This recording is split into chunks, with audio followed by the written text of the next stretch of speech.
Su jumis Verslo tribūna, mūsų studijos svečiai, šiandien Transporto inovacijų asociacijos direktorė Rugilė Endziukevičiūtė-Buzė. Sveiki, Rugilė. Labadiena. Iveco atstovybės regiono vadovas Ernestas Jakubonis. Labadiena, Ernestai. Labadiena. Ir šios laidos partnerių Scania Lietuva vadovas Darius Snieškas. Sveiki, Dariu. Sveiki. Kalbėsime šiandien apie tvarų kurą, jo naudojimą komercinėme transporte ir ko reikia, kad tas tvarus kuras taptų pagrindiniu, įprastu ir tai, kas pirmiausia ateina į galvą, kai kalbama apie komercinio transporto kurą ir kaip sumažinti, aišku, naftos produktų naudojimą tuo pačiu. Visą tai ir apima tai, ką mes kalbame. Tai ką galima daryti, ką jūs galite daryti kaip gamintojai jau šiandien, kad ta situacija kažkiek tai keistųsi, nes planai Lietuvos yra pakankamai ambicingi, vis nustatomi, nebūtinai yra viskas pasiekiama ir einama tuo keliu, kaip tikimasi, yra iš vis ar yra tos tikslios gairės, bet pradėkime, ponas Dariau, nuo jūsų.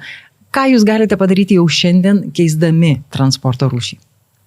Na, visų pirma, reikia prisiminti, kiek mes alternatyvų turime. Ir jeigu prieš keletą metų arba ten prieš 10 metų ten buvo viena alternatyva, tai tiesiog dizelinis kuras, komerciniam transportui, jeigu turime omeny, dabar jau yra keletas alternatyvų. Ir šitas alternatyvas reikia tikrai labai stipriai naudoti. Iš čia ir dabar, jeigu paėmus, tai labai gera ir efektyvi alternatyva, tai yra tas pats biometanas, kas dabar yra ir faktiškai Lietuvoje ir gaminamas kuras. Tai galima sakyti labai stipriai susiję ir su ta pačia gamyba, vietinė gamyba, žiedinė ekonomika. Šitas kuras yra tikrai, jeigu mes konkrečiai žiūrime į naftos sumažinimą, tai tiesiogiai jisai taip mažina naftą, kadangi iš atsinaujinančių šaltinių yra gaminamas kuras, tas pats anglies dvideginio mažinimas, jeigu palyginus su dizeliniais automobiliais 80-90% galima sumažinti sunaudojimo anglies dvideginio tokių kurų. Tai, sakyčiau, čia ir dabar, jeigu imti, tai būtų tikrai efektyviausias ir ekonomiškiausias kuras. Aišku, jų yra dar ir kitų, kaip pavyzdys elektra. Ar ne? Tai čia jau galima būtų plačiau žiūrėti, bet čia ir dabar, tai galima sakyti, tai biometanas tikrai komerciniam transporte galima dabar naudoti. Ta prasme, jau šiandien yra įmanoma, būtų ir infrastruktūra pakankama ir sakykime, kuro tokio kiekis pakankamas? Na, komerciniam transportui, kas yra Lietuvoje registruojama ir vietinio komercinio transporto, o biometanas dažniau vis dėlto naudojamas greičiau turbūt būtų vietinio transporto arba regioninio transporto automobiliams, ne, tai yra tas vietinis transportas, tikrai yra pakankamai kuro ir galbūt tai nėra toks kiekis degalinių tinklo kaip ir, pavyzdžiui, dizelinių automobilių. Ne, tokio dar nėra, bet tikrai jis yra pakankamas daryti tam tikrą verslą, komercinį darbą, atvežti prekės iš taško A į taško B. Panas Ernestai, ir sutiktumėt? Jeigu kalbėsime apie biometaną, tai tikrai tai yra viena iš pakankamai greitai ir su mažais nuosavybės kaštais įsisavinama technologija. Tai nieko nėra naujo. Aišku, yra alternatyvos ir tikrai kiekvienas gamintojas dirba kaip ir su elektra, taip ir su vandeniliu. Tos technologijos dar tik tai daro savo atitinkamą proveržį. Jom reikia nemažai skirti ir gamintojams pastangų, diegiant tą technologiją. Lygiai taip pat standartizacijos yra tam tikri klausimai, kurie lems turbūt, kaip jos žygiuos į priekį tos technologijos.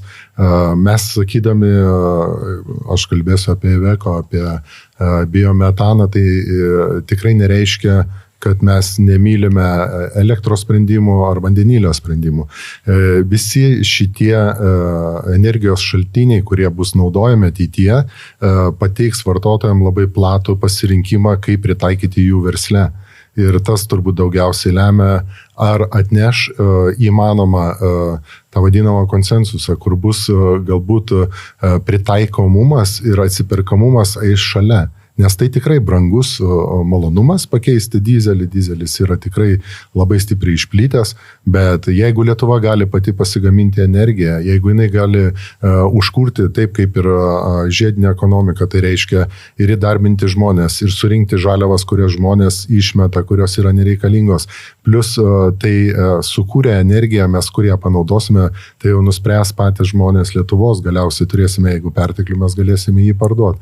O transporte tai yra mažiausių kaštų principas. Šiandien dienai tai lemia tikrai galimybę vartoti kurą, energiją, kuri tikrai nenusileidžia nuosavybės kaštuose dizeliui. Aišku, vis tiek, sakote, 80-90%, tai vis tiek nėra nulis, ar ne, kurios siekiama išmetimui, bet ir dar viena įdomi tema, kuriuos palėtėt pakeisti dizelį, tai ne tik pakeisti dizelį, bet ir automobilius. Ir reikia tik įsivaizduoti, ar tai būtų įmanoma pakeisti esamus, ar vis dėlto, kur juos visus reikėtų padėti šitos dabartinius.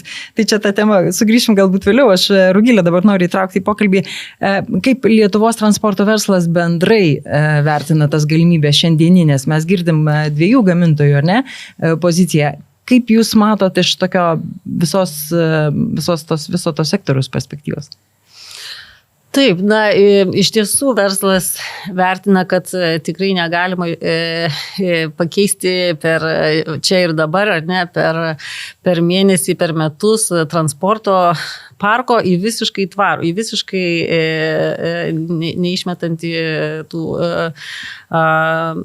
CO2 emisijų. Tai reikia suprasti, kad tikrai verslas ruošiasi daryti ir tos tarpinius žingsnius. Tai reiškia tol, kol neturim vandenilių ir elektrą varomų tokių, tikrai ir tos infrastruktūros pilnai pajėgios ir rinkos pasiūlymų tokių tikrai patrauklių. Tai faktas, kad reikia ieškoti tarpinių sprendimų. Ir taip, kai dalis verslo domisi tuo biometanų varomų sunkiuoju transportu, nes, jeigu kalbant statistiškai, turbūt dabar Lietuvoje sunkiasvoriai elektrą varomi vilkikų yra užregistruota gal tik iki 10. Mano paskutiniais skaičiais 8, bet gal čia per savaitę ir pasikeitė. O apie biometanų tai jau kalbam apie 100 jau egzistuojančių važiuojančių šiuo metu. Ir verslo, taip, dalis verslo. 100 iš kiek procentais?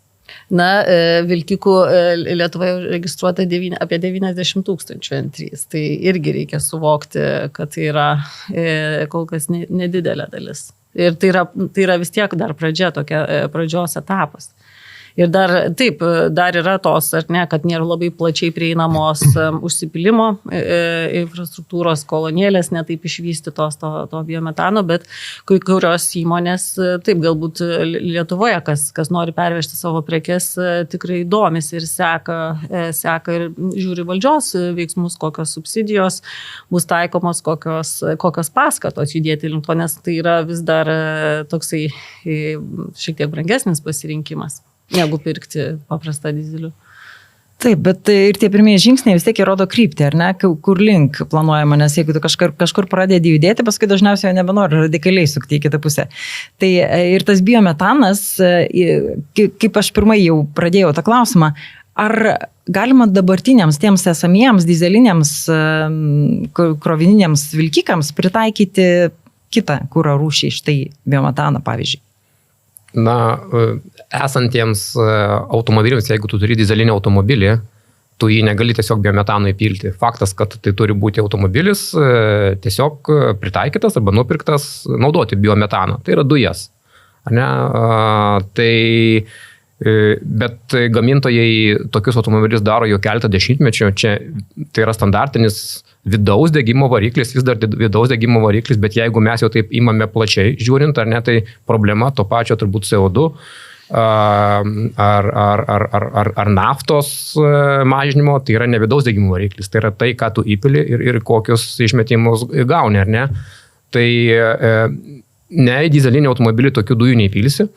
Turi būti automobilis atitinkamas su dujomis varomu varikliu, bet tokie automobiliai šiek tiek, jeigu tai paėmus jau grinai tokia finansinė pusė žiūrint ar ne, yra šiek tiek brangesni už dizelinius automobilius, bet mums teko daryti ir tikrai netgi kaštų analizę ir tiek gamintojai, kaip Scania ir ką klientai taip pat, kurie naudoja biometaninius automobilius patvirtino, faktiškai kilometro kaina tokio automobilio dabartinė yra lygiai tokia pati kaip ir dizelinio automobilio kilometro kaina, kaštų. Tai vadinasi, faktiškai, naudojant automobilį, tai čia niekur nepralošiama, bet stipriai išlošiama to pačio CO2 sumažinimo atžvilgių ir naftos mažinimo atžvilgių. Ir iš karto aš galiu kreipti tą rakusą mūsų pokalbio, kadangi Europa siekia ir valstybė lygiai taip pat yra įsipareigojusi iki 25 metų. Mes turime CO2 išmetimus mažinti 15%, 30 metais ir tai yra jau už 5 metų siekti nuo 30 iki 45% CO2 mažinimą. Ir mes kalbam vėlgi apie transportą. Ir čia jau pradedam susijęti situaciją, ar mes įgalus tai padaryti, su kuo mes įgalus ir kaip tai padaryti.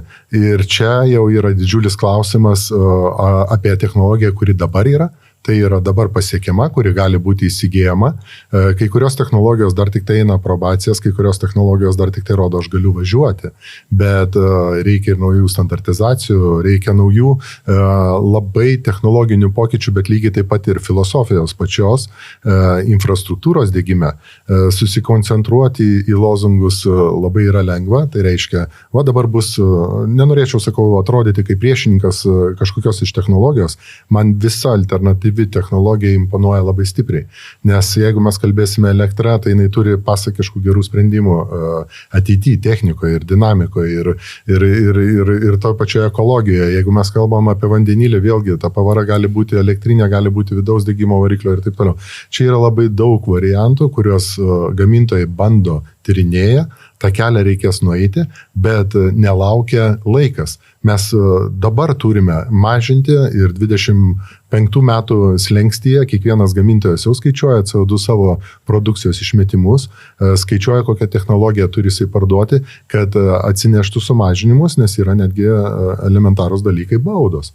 Tai todėl šiandieną reikia labai eskaluoti šitos klausimus, labai plačiai kalbėti, pateikti, jeigu mes esame europiečiai ir gyvenam pagal Europos standartus, kuriuos mes esame patys įsivedę, tai tiesiog reikia dėti, skleisti planus ant stalo, rodyti visuomeniai, kalbėti su visuomenė, kad jau yra suplanuota. Yra daugelis dalykų, yra strategiškai suplanuota Europoje, taip pat ir Lietuvos vyriausybė planuoja ir tikrai tuos darbus, kad įgyvendinti, reikės labai stipriai komunikuoti, labai stipriai visiems suprasti, ką mes darome ir kur mes einame ir jau pradėti veikti. Tai šitas didžiausias turbūt iššūkis yra, kaip pasiekti tos tikslus, kuriuos mes esam užsibrėžę. Ir jeigu kalbam per prizmę biometano šiandienos, nes tai yra turbūt artimiausia technologija, kuri gali, kaip Fadarius paminėjo, sumažinti nuosavybės kaštus alternatyvai dyzeliui, tai yra vienas iš šiuo metu racionalių sprendimų, kuris gali būti ir eksploatuojamas, ir skatinti energiją gaminti Lietuvoje ir ją sunaudoti. Tai vietoj to, kad mes išmesim metaną į atmosferą, kurios mes ir taip išmetam, ir tai yra pavojinga, kaip pasakyti, reikia perdirbinėti tas dujas, tai biometano gamyklos, jeigu jos pagamins tą energiją ir mes važiuosime su tą energiją, gaminsime elektrą, galų gale parduosime, tai yra absoliučiai naudinga valstybė, absoliučiai naudinga Lietuvai. Gerbiama Rugilė, pačioje asociacijoje diskusijos vyksta vis dėlto, ar ne? Tai biometanas vyrauja vis dėlto, ar tos nuomonės, sakykime, yra įvairios, ar apie kitas aš turiu omenyje alternatyvas? Kas labiausiai? Taip, tai iš tikrųjų verslai labai skirtingai ir vertina.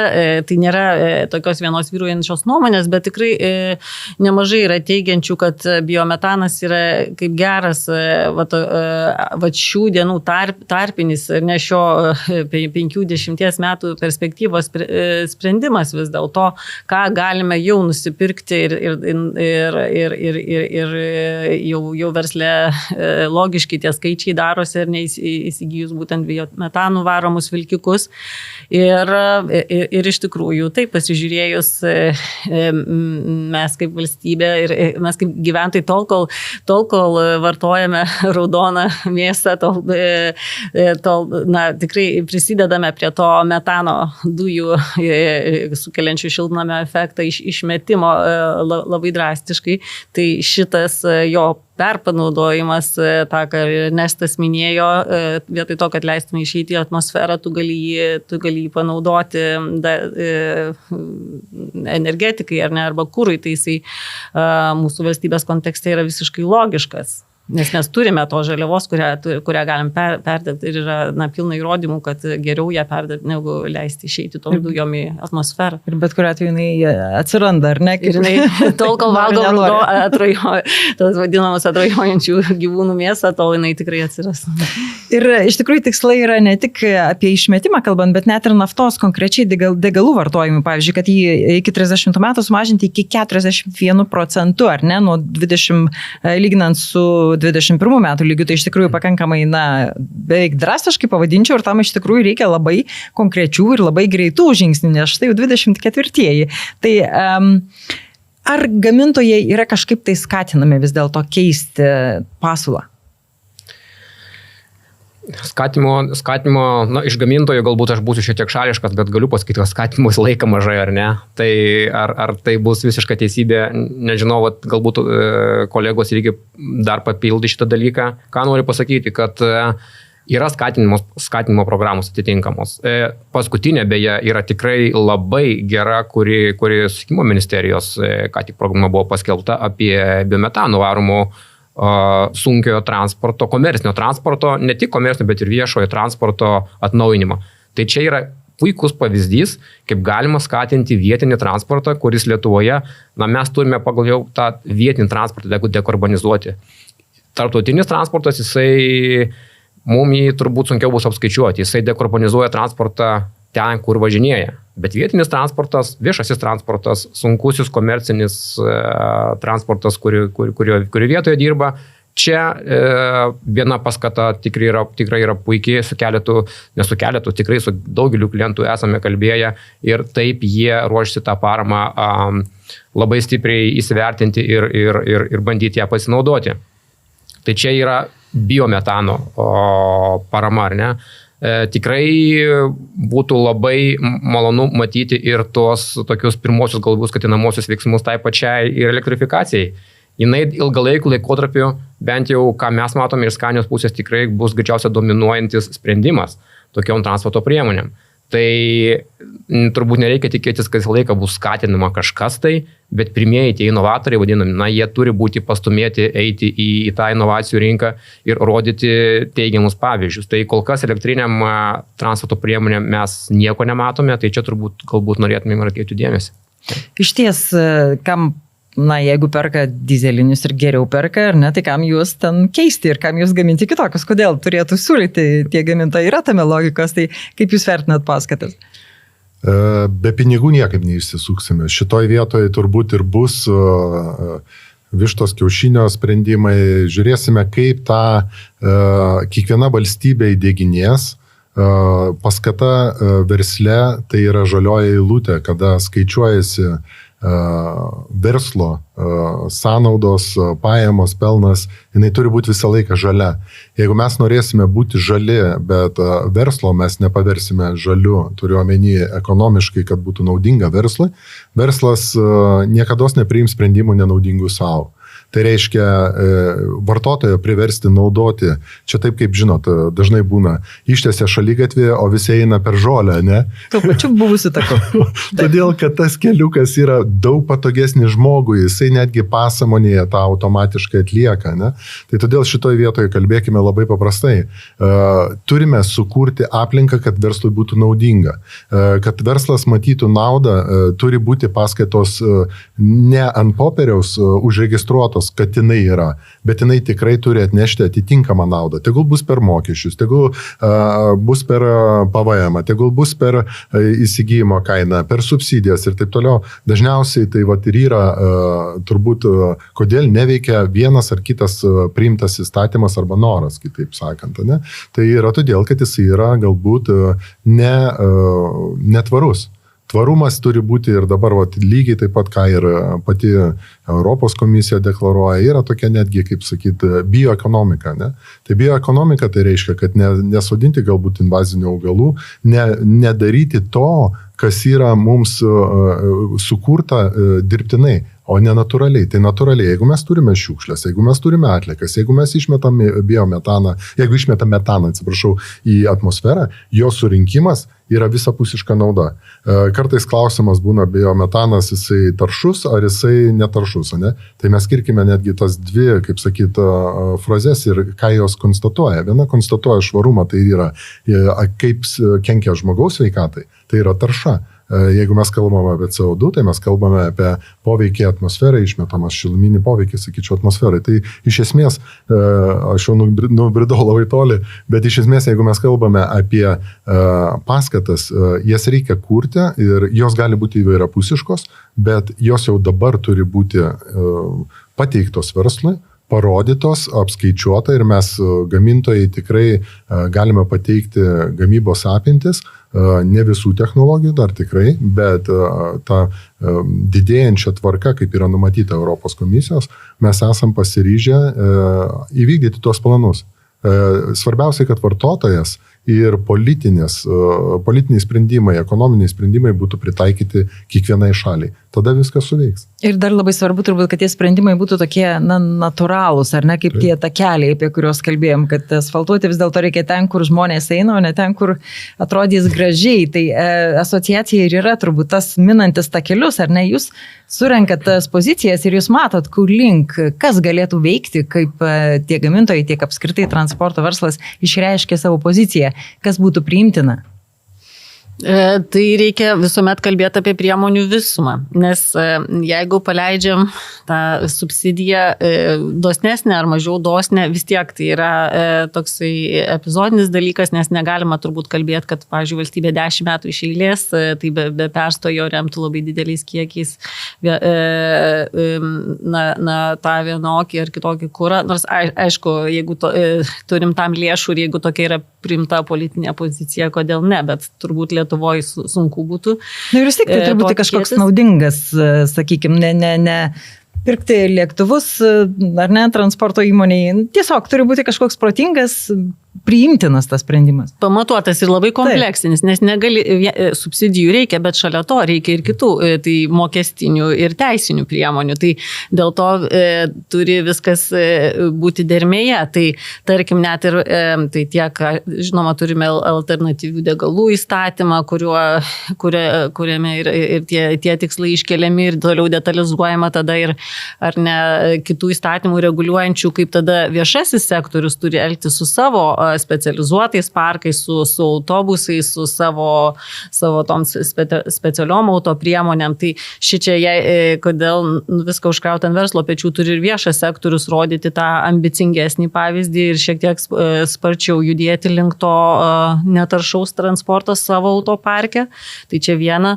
Kita vertus dabar labai įdomi bus stebėti, kaip išsivers ir mažos taršos zonų mažos taršos zonos, kurios įstatymų pavesta didiesiems miestams jas nusistatyti ir pasakyti, koks transportas tose jau centruose turi judėti. Tai dabar ministerija, dar nematom labai konkrečių savivaldybių planų, bet asociacija irgi ties to dirba, teikiame mūsų narių rekomendacijas ir mes pasisakom už tuos ambicingesnius sprendimus, nes dabar pateiktos ministerijos rekomendacijos, sakyčiau, yra švelnios, gal per švelnios tokiam labai dideliam pokyčiui pasiekti, nes jose yra krūva išimčių, tai reiškia visam specialiam žinybinių institucijų transportui, joms jau reiškia ir labai daug specialiojo transporto, jis reiškia, niekada jam neturi būti taikomos tos mažos taršos zonos taisyklės ir nukeliama neribotam laikui. Lygiai taip pat tos išimtys ir kurjeriams taikomos tarsi neribotam laikui, bet kodėl, juk yra ir net versle, ar ne, kaip tie žmonės, kurie dažniausiai ir ne važinėja tose zonose. Ir yra kas jau nori ir dėgiasi savo kaštais tuos elektrinius sunkvežimius, tuos N2 klasės, ar ne.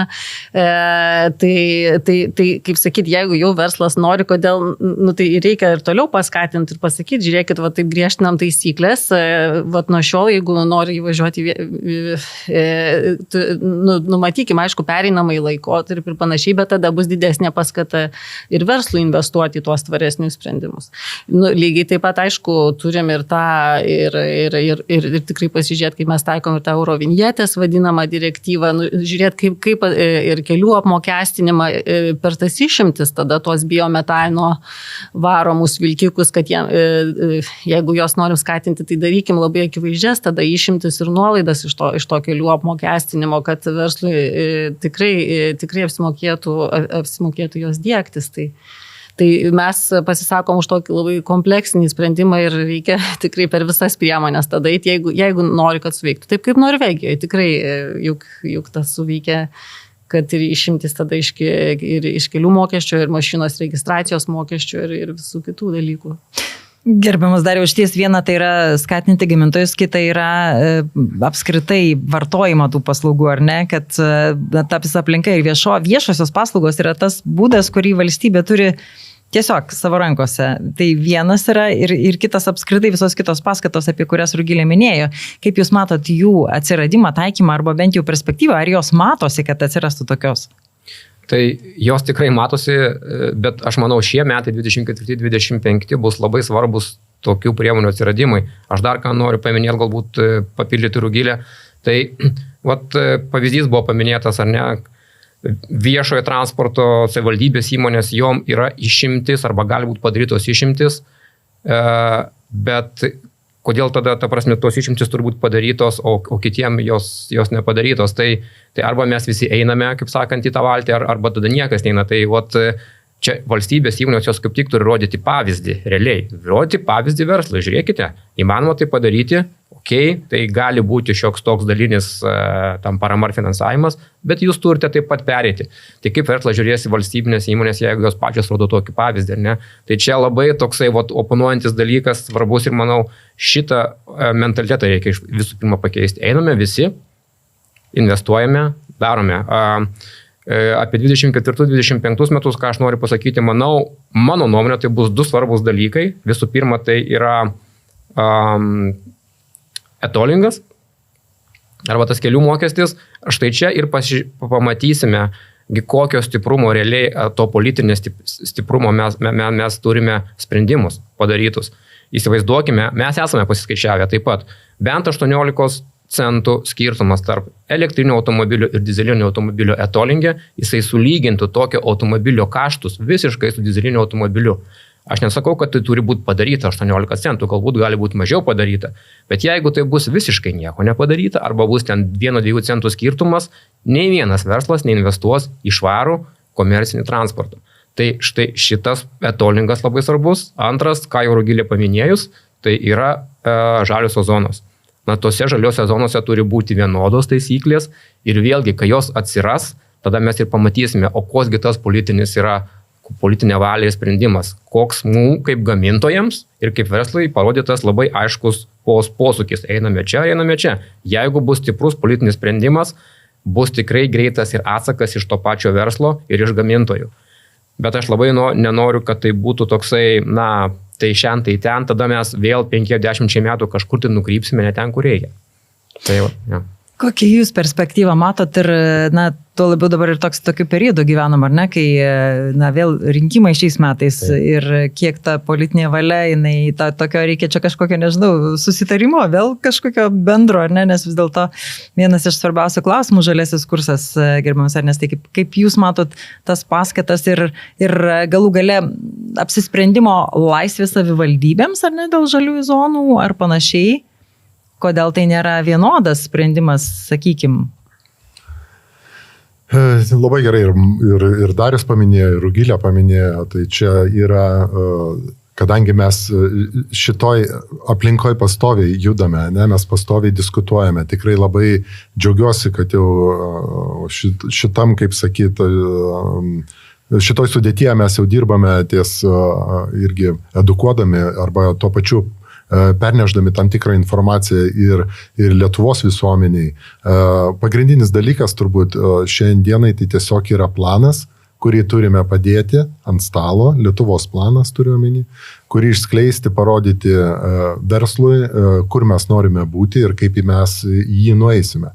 Čia yra akivaizdus turbūt paprastas reiškinys, kurį mes ką tik tai sulaukėme, ūkininkų streikas, ne? Ūkininkai tikrai turi teisę pasakyti, tikrai turi ir gerai, kad tai daro, tai čia yra, demokratinės valstybės yra principai, ne? Bet iš tikrųjų, aš manau, ir su jais reikia lygiai taip pat komunikuoti, reikia daug kalbėti, reikia pateikti labai ir išaiškinimų, kaip ir verslui, taip ir visom institucijom, kurios surištos su transportu, turiu omeny lygiai taip pat ir visus sektorius. Ir čia neturėtų būti išimties. Labai mums sunku, kai mes gamintojai ateiname ir kartais kalbame ar su vienu, ar su kitu, sakyčiau, srities specialistų, kuris naudoja transportą mieste, ar tai bus valstybinė įmonė, ar tai bus privati. Ir mes kaip gamintojai bandome jiems įrodyti, kad 2x2 yra 4. Ne mes turime įrodinėti, mes turime pateikti sprendimus verslo, o verslas turi to norėti. O kad verslas norėtų, turėtų būti sudėta pirmas dalykas įstatymais, antras dalykas mokesčiais. Tai yra nepopuliaru, tai yra absoliučiai nepopuliarus šiandien žodis sakyti, kad reikia sudėti mokesčius. Ir aš nenoriu būti nepopuliarus. Bet uždėdami principo, kas teršia, tas moka, mes niekaip nesurasime lygybės ženklo, nes reikia tada ištiesti ranką ir Europai sakyti, duokit mums pinigų. Ir to nebus. Kiekviena valstybė turi ir sukurti tą tvarę aplinką, subalansuoti įstatymus, subalansuoti mokesčius, subalansuoti, kaip ir Darius paminėjo, jeigu bus etolinge numatyta išskirtinumai ir tai turi būti ilgalaikiai išskirtinumai. Verslas pasiskaičiuos į priekį, galbūt šiandienai nėra pinigų subsidijuoti to transporto, bet jeigu jisai mato, gerai, aš investuosiu šiandien per 5 metus, per 10 metų, per 10 metų aš matau perspektyvą, kad mokės tiesiog. Taip, jisai kada pradės tą skaičiuoti ir sakys, einu, rizikuoju, bet iš kitos pusės pasiskaičiavau, kad tai yra logiška, ne? Nes verslas nepriims neloginių sprendimų. Tai šitie dalykai labai yra svarbus. Ir dar vienas dalykas, apie ką jūs irgi užsiminėt, visi praktiškai, ar ne, apie tą bendrą pokalbį, apie diskusiją, apie informaciją, apie žinojimą, kas tiksliai vyks, gerbiama Rugilė. Ar jūs matot aišku planą valstybės ir kaip jį gyvendinti? Ar yra pakankamai tos diskusijos, ar yra pakankamai pokalbių, išklausimo iš abiejų pusių ir žinojimo, kas vyksta tiksliai? Gal taip, kaip priemonės paleidžiamos, tos paskatų priemonės paleidžiamos, tai žinoma, jos jau įpareigota tvarka privalo būti derinamos ir duodamas tas laikas sureaguoti. Ir tikrai mes nuo asociacijos irgi juk siunčiam raštus ir dalyvaujame tame dialoge ir tada institucijos reaguoja. Bet gal ko pasigendam, tai būtų gerai iš valstybės pusės tikrai turėti tokius detalesnės analizės ir paskaičiavimus, tas visas piragas, kaip mūsų kelių transporto atrodo, tarkim, 5 metų perspektyvoje, tai kiek mes norim, kad biometanas sudarytų procento tiek sunkiajame, tiek lengvajame transporte. Tada, ir kas dėl to bus daroma, ne? Ir tada taip, pagal tai norėdamas tą pasiekti, žinai, kaip nusitaikyti su mokestinėm išimtim ir su subsidinėm priemonėm, tada 10 metų perspektyvoje irgi tiksliai žinai, tada irgi kiek nori matyti jau elektravaromų priemonių ir ką reikia padaryti. Dėl to tai tokių gal irgi ir kaip apsisprendimo, kaip mes kaip valstybė, kiek norim, kad tas biometanas būtų naudojamas ir perdirbamas šalies viduje, tai tikrai to apsisprendimo ir to tikslesnės analitinės informacijos gal trūksta ir kad visapusiškai verslas įsivertintų, į ką dabar investuoti. Ir aišku, labiau iš anksto ta komunikacija apie artėjančias tas paskatas subsidijas būtų tikrai sveikintina ir būtų gera, bet lyg tai ir einame į dialogą ir